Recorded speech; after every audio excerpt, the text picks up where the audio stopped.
मातेवा परमणे जेजू क्रिस्ताचें शुभ वर्तमान. आवेसपूर सोत्रा वोळ 1 ते 9. 6 दिसां उपरांत पेद्रूक, जाकोबाक आनी ताच्या भाव जुआंवाक जेजून एका उंच दोंगरार कुशीन व्हेले आनी तांचे मुखार ताचें रूप बदल्लें. ताचें मुखामोल सुर्या पोरी लुकलुकीत जालें आनी ताचीं वस्त्रां उजवाडा पोरी धवी फूल जालीं.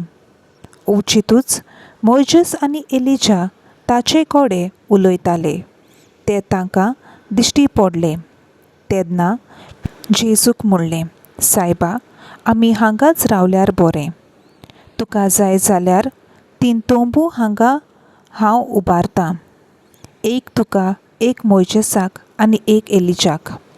तो उलयता थंयच आसतना अशें जालें की तांचेर एका पर्जळीत कुपान सावळी घाली आनी ओचीत कुपांतलो एक ताळो अशें उलयलो, हो म्हजो पूत केरीत अपुरबायेचो, ताचेर आसा म्हजें दादोसपण, ताचें तुमी आयकात.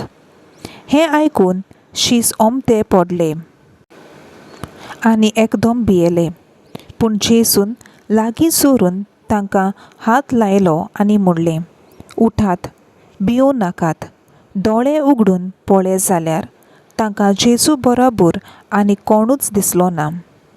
दोंगरा वेले देवस्थानांत जेजून अशें फर्मायलें, मनशाचो पूत मेलेल्यांतलो पुनर्जिवंत जायसर ह्या दर्शनाची खबर कोणाकूच सांगूं नाकात.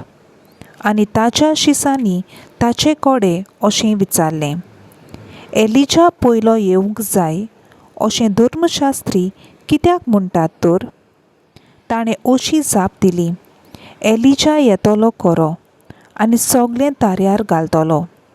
पूण एलिजा आयलो म्हूण हांव तुमकां सांगतां आनी ताणें ताका वळखून घेतलो ना आनी आपणाक जाय तशें ताका केलें.